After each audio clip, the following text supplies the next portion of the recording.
Welcome to PL Together Lounge Talks. I'm Adam Geller, founder and CEO of Edthena, the video observation platform that streamlines feedback to teachers.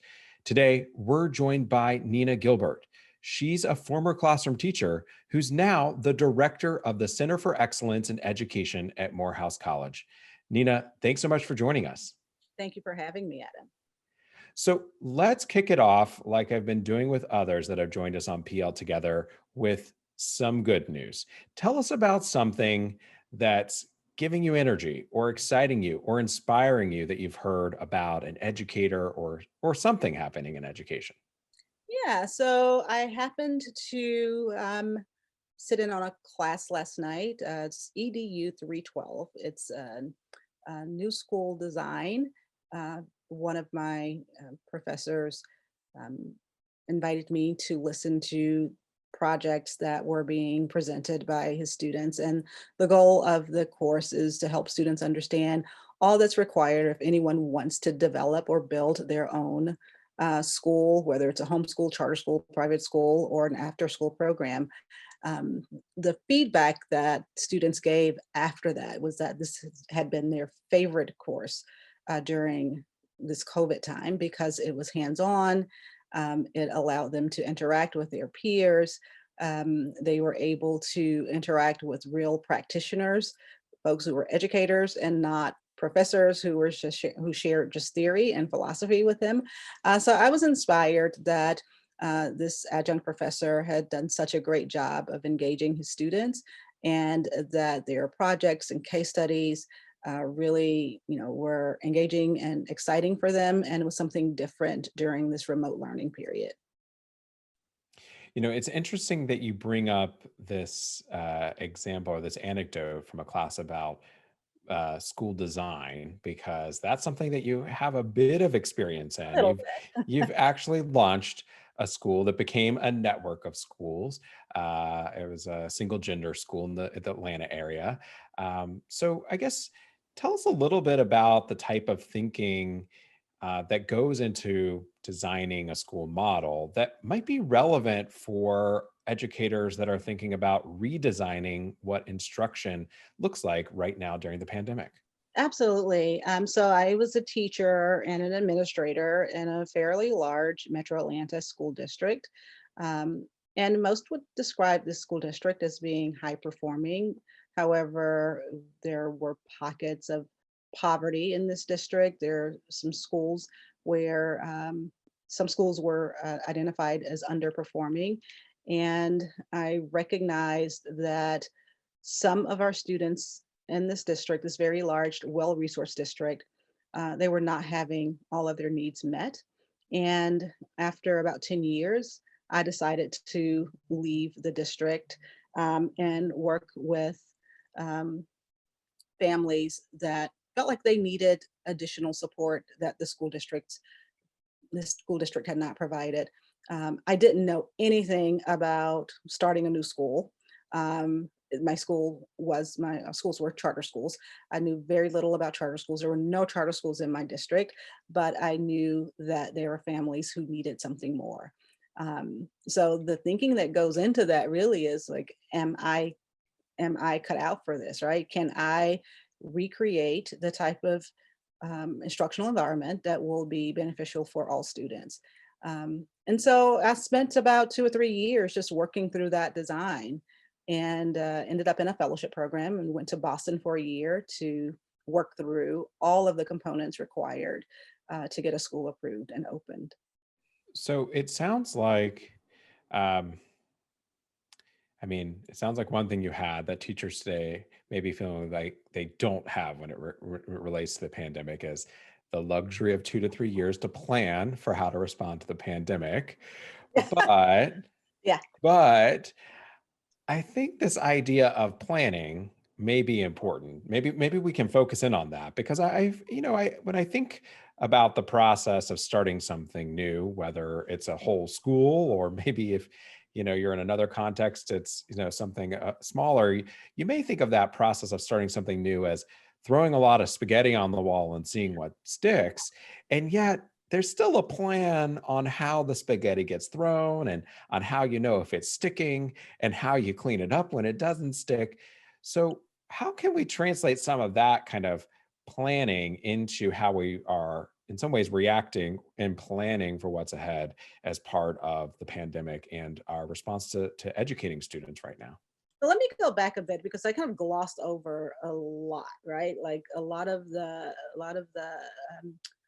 ambiguity, the heartache, the fear, the the you know making sure that I understood everything that was required from a policy level, from a practice level, to do this work.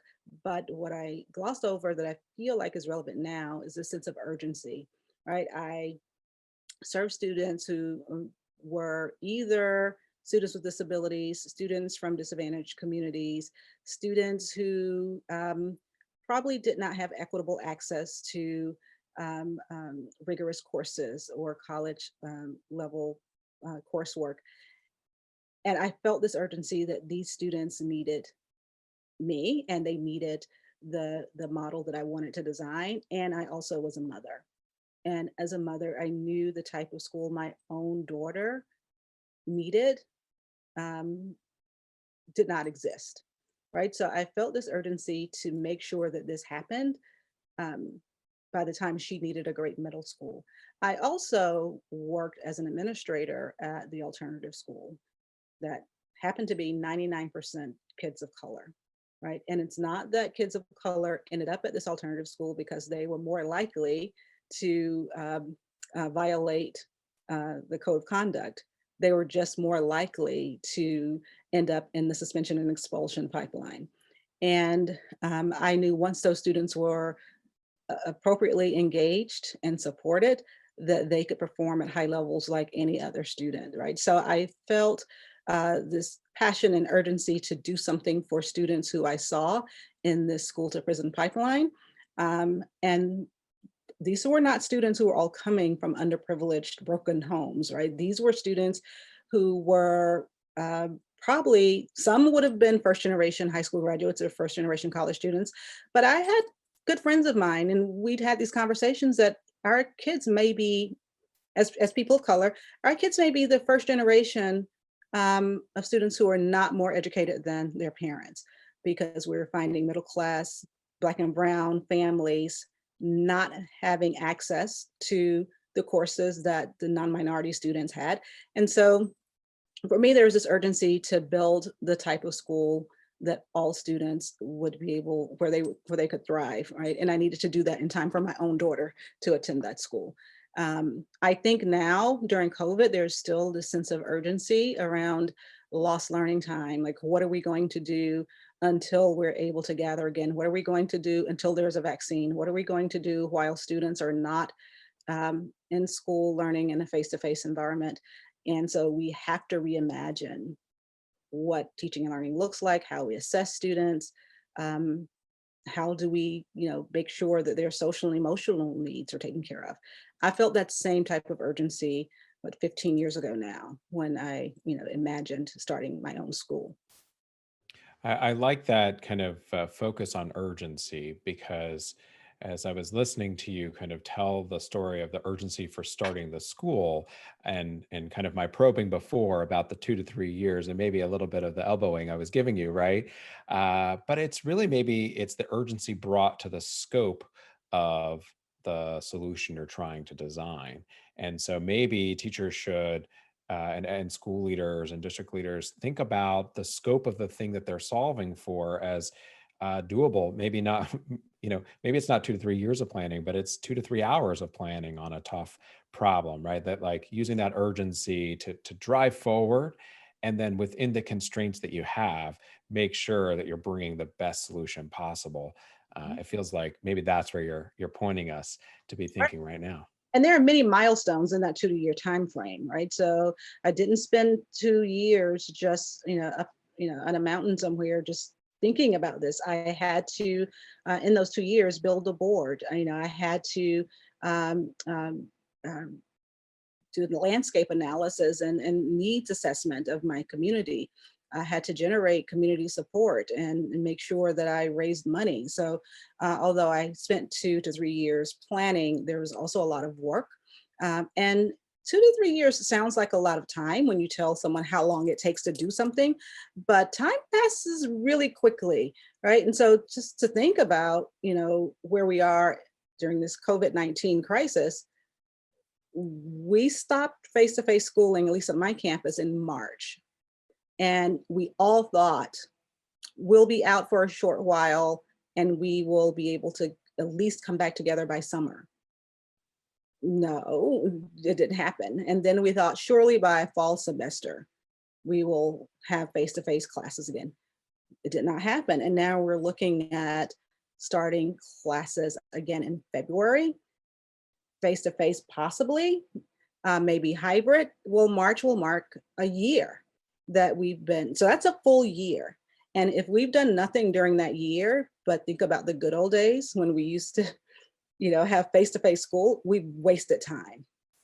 So hopefully during this 1 year period, we've all been thinking about how we re-envision and reimagine what school should and could be, or has to be. It's a good reminder that a lot of us are feeling like time's crawling by, but in fact, it has been flying by.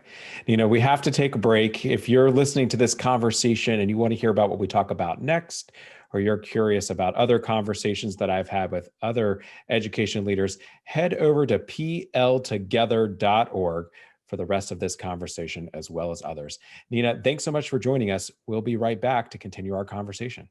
Thank you.